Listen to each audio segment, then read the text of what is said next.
Mother, I've given in to addiction again. Hello everybody, my name is Engarde, and welcome back for more Pokemon Platinum. In the last part, we got our little adventure here started, and unfortunately already experienced some losses, but between parts we took the liberty of boosting up our levels just a little bit. Nothing too spectacular. Well, actually, something spectacular happened in that Booty Killer learned Leer. Well, okay, that's not the spectacular part, but Work Bitch actually learned Ember, which, you know, is gonna be a tremendous help. Because, you know, there's not really much that resists Ember this early on, so it's gonna be really helpful. That's all I'm saying. I'm probably not gonna do much wild encounters, well, engaging in them at the... Oh my gosh, this is gonna take forever. I'm not gonna engage them, you know, since I try to do my grinding off screen so that, you know, there's, so y'all don't have to, you know, go through and watch all that shit, cause, grr, ain't nobody interested. Nobody's interested in watching, you know, like 20 minutes of me just sitting around, breathing into the microphone and doing nothing else. Well, at least I wouldn't be interested in watching that. I don't know about y'all. I don't know about y'all weirdos out there just wanting to watch people grinding while listening to them breathing. Well, I don't know. There's a niche for everything, I suppose. I mean, just, you know, 3 or 4 years ago, I would have never thought about, you know, a drag queen playing video games being a niche, but here we are. Well, I suppose I don't really market myself that way, at least yet. For now, it's just, you know, I'm this person that, you know, plays video games. I don't really, you know, talk too much about drag or anything, at least not in my Let's Play videos. For the most part, I just talk about, you know, video games and or myself. And as you can see right there, the Ember is gonna make a quick work of a lot of this. I spy with my little eye a trainer. A battle, please.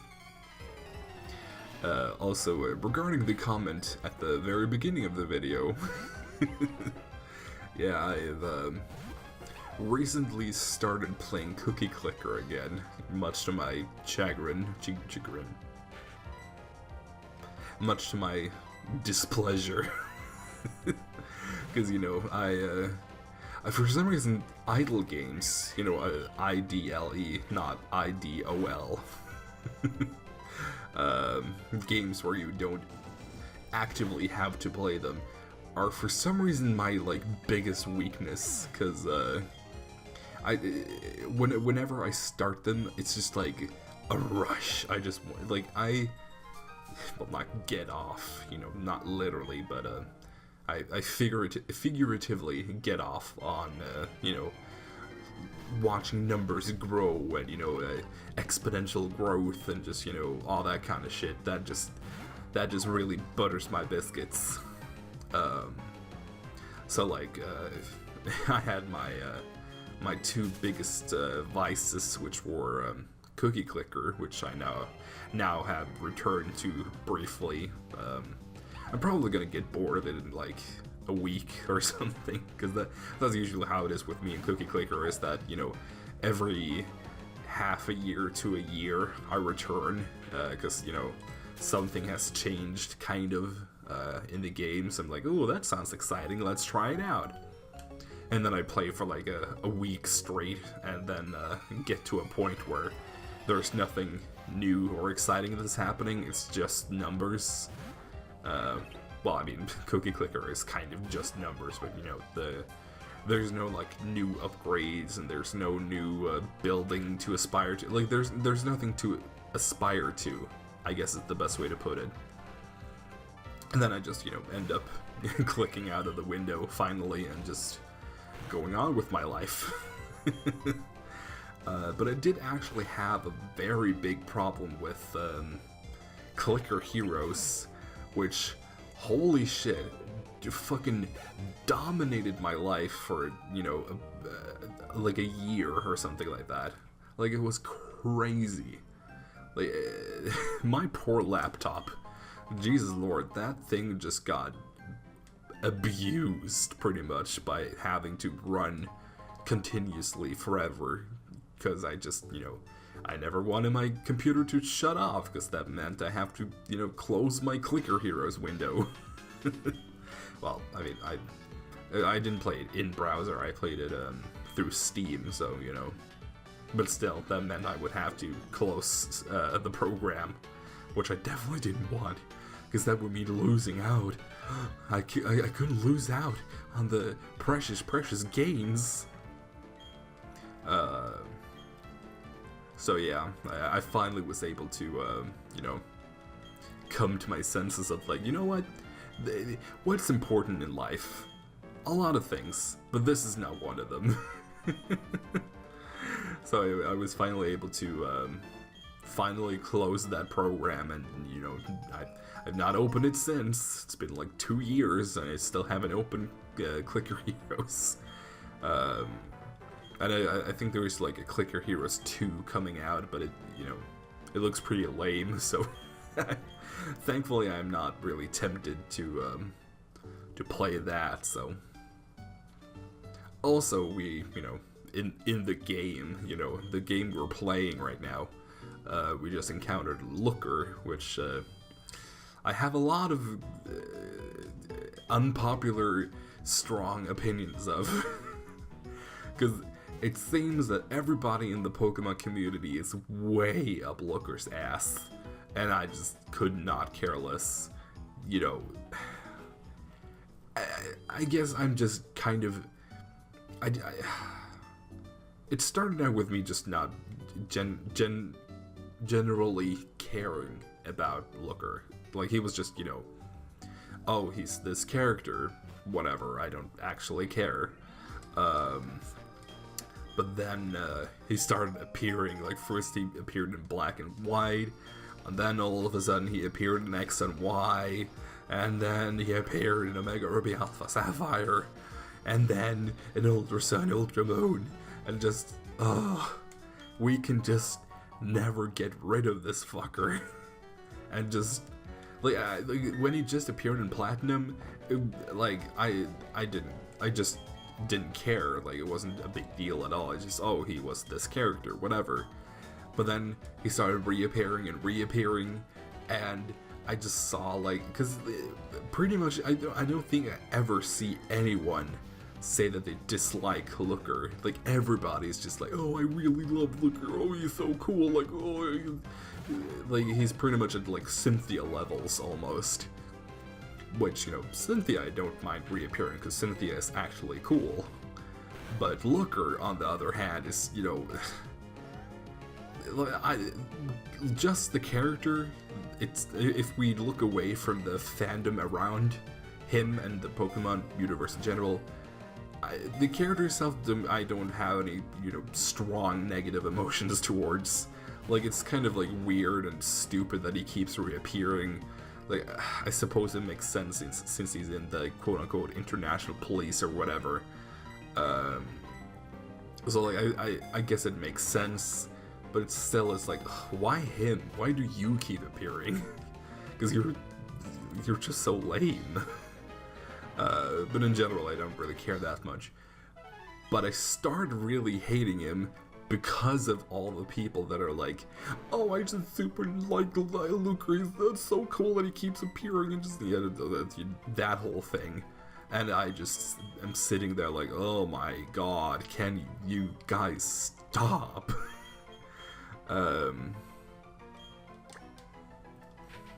No.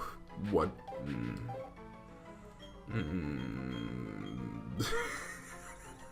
I was planning on saving this nickname for something else. Well, not something specifically, but just something else. Cramble. No, there we go. Cramble, in case you don't know, is starfruit.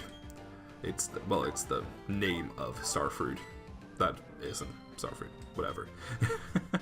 Back to my point about Looker, and I also don't like him because he kind of signifies the Pokemon's move away from, you know, the things that I like towards the things that I don't like.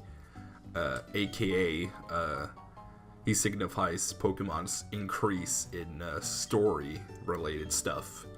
Like, because it had, as I've talked about previously, I'm gonna try my best not to make this into the same rant I had in Emerald. But like, it started with like seeds in Emerald of like, we're trying to make more of a story, kind of, but like, it still wasn't that bad. And then, you know, here in Platinum, it kind of started growing more. And then we had Black and White, Black to White 2, and X and Y, and ORIS, and yeah, you know. And then, you know, the logical conclusion in Sun and Moon, where, you know, the whole game is just one long cutscene. and like, Looker just kind of, to me, is a reminder of like, yeah, here's where that started, and, you know, he keeps reappearing in these games that have, you know, this increase in story and cutscenes and less of a focus on, you know, the Pokemon. Because I've never really... I suppose I don't mind having interesting characters. Like, I've always liked, you know, for example, the gym leaders. I always liked when, you know, you had something interesting about the gym leaders. Like, you were able to learn something about them in the town, and, you know, the gym leaders having like crazy cool designs and all that kind of stuff. Like that I liked. But having just these random trainers that aren't, you know, they're, because Looker isn't important in anything. Like, if you removed a gym leader from a game, that would of course have big repercussions, because, you know, you need the 8 gym leaders to get the gym badge and do the whole thing. It's, you know, that's part of the game. But what if you removed Looker? Welcome to Game 3. Whatever. Yeah, well, what if you removed Looker? Would you lose anything from the story? No. You would not. Like, there would be no change in the story.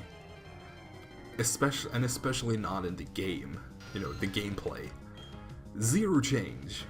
You would just not have that character. And that's kind of what annoys me in games, where it's just you have this thing that feels, because he just feels unnecessary. It doesn't add anything except, you know, more pointless story we don't need. God, now I'm just back to, you know, apologizing again, because I feel like I don't know how interesting this is to listen to. But I suppose I shouldn't really apologize, because, yeah, I mean, I don't talk about this out of, you know, spite or anything. I talk about this stuff because I'm, you know, this is something that genuinely concerns me, or I care about, you know, because I care a lot about these games. I mean, I've been playing them for 20 years. You'd think that I care about them quite a bit. Let's look at Alexander, you sassy.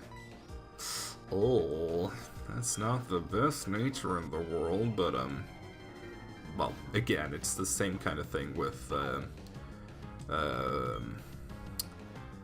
with Work Bitch, in that they already have quite a bit of speed, so it doesn't really matter that they have a negative speed nature. But then again, now I'm just gonna get into a situation where I need that speed and I don't have it. So let's be prepared for that. Now, I don't think there's much I can find in this route that isn't Badu. Like, I'm pretty sure I'm almost guaranteed a Badu here. So, let's just see. Yep. There we go. Now this one is a male, so, because usually the first grass type I find that is, you know, one of those quote-unquote feminine grass types, you know, like Roselia or fucking Bounceweed, or, you know, and any of those like slightly feminine grass types. I usually call them, I have a standard set name for those. Don't know if I'm gonna call this one that though. And now I just decided that, yeah, fuck yeah I am. Because I don't really care if it's a male or not, I'm still gonna call it this. Girl, when did I start caring about gender roles? So you are going to be named...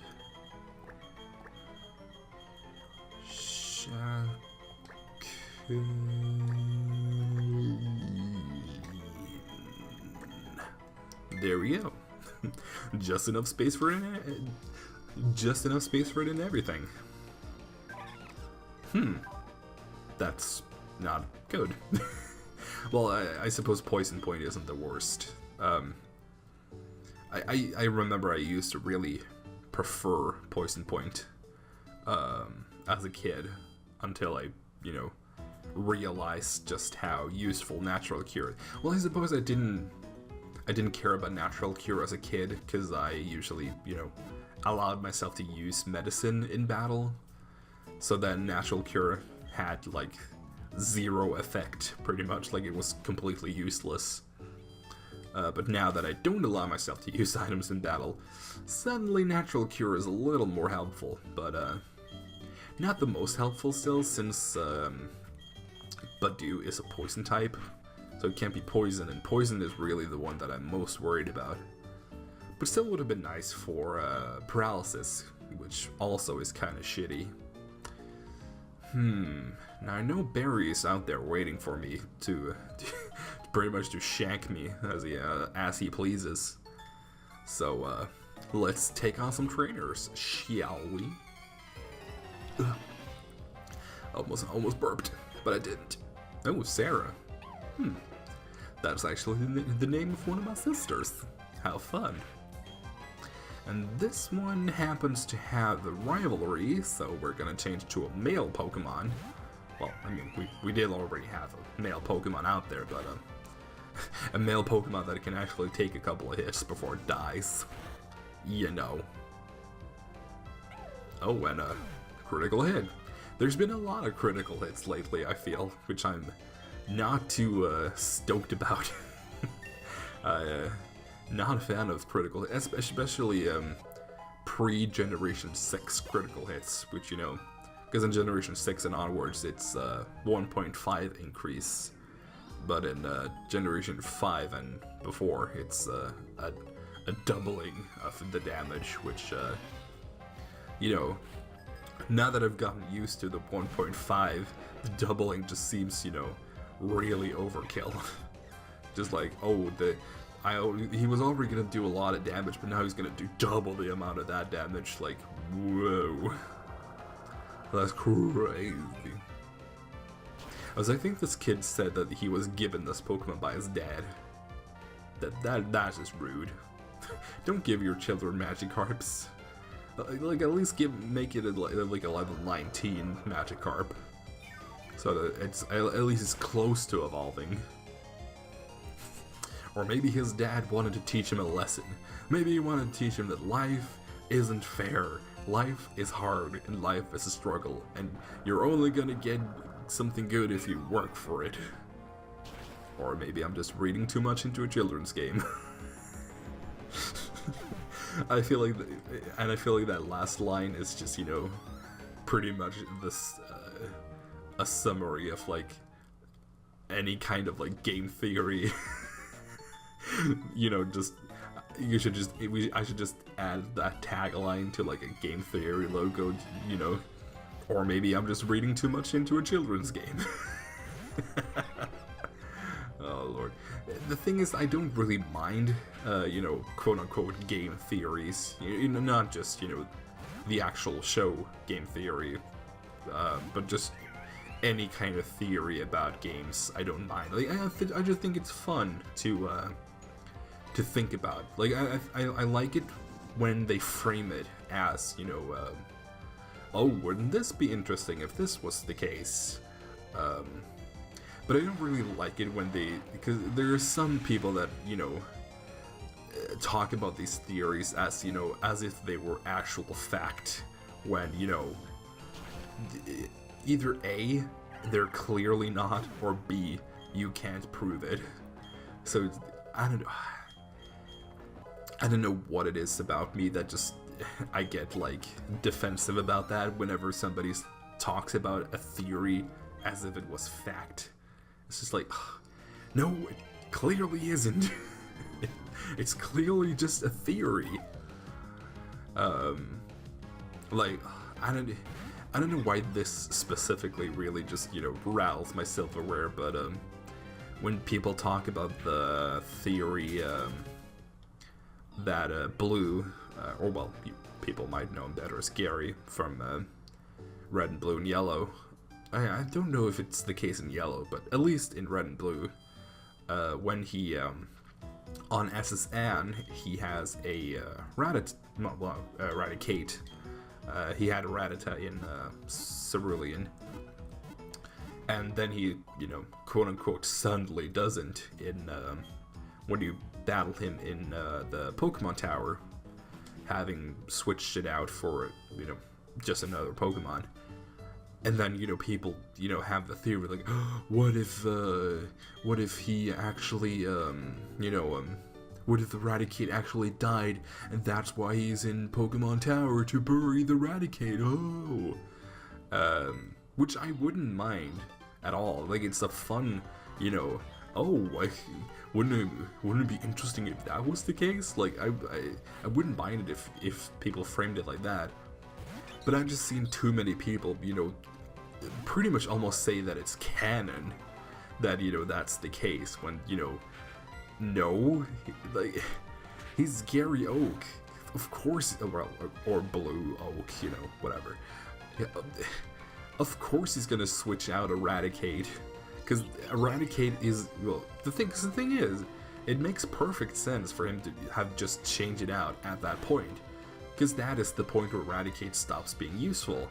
Because the thing is, the Rattata, and especially Raticate, is very useful in the early 20s.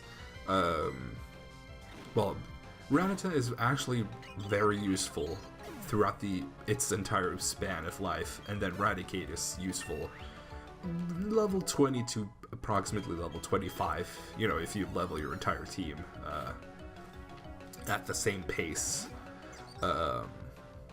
But it stops being useful approximately when you get to Lavender, so it actually makes a lot of sense for him to have thrown it off the team at that point.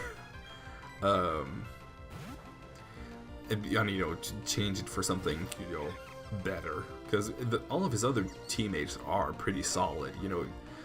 Pidgeotto is pretty solid, Kadabra, of course, is an amazing Pokemon, and, you know, all the starters fairly solid, so it wouldn't make sense to change any of those, but it would make sense to change out Raticate, since, you know, that is, for a lot of people, it's, you know, just a temporary party member anyway. God, sometimes I kind of, you know, take a look at myself from the outside and, you know, realize, girl, you care a lot about these minute details. Oh lord. And I also realized that we have gone pretty long on this episode, which I'm kind of sorry. Well, I'm just kind of sorry about that. Now I try not to make these episodes too long, but I suppose it's better to have them be a little longer in the beginning, just to, you know, quote unquote get to the good parts. I don't know. Ooh, Buddha Killer to level 9 and charge. don't remember when it learned Spark. I think it's pretty late, actually. You know, like, disappointingly late. I think it's like level 16 or 18 or something dumb like that. Future me, put that up on screen. When does it learn Spark? Yeah. Actually, I'm thinking I'm gonna take an actual, you know, solid guess and say level 15. But again, I'm gonna find that out in the future. But for now, I'm just casually just saving right in front of you. I think I'm gonna be seeing you guys in the next time. Goodbye.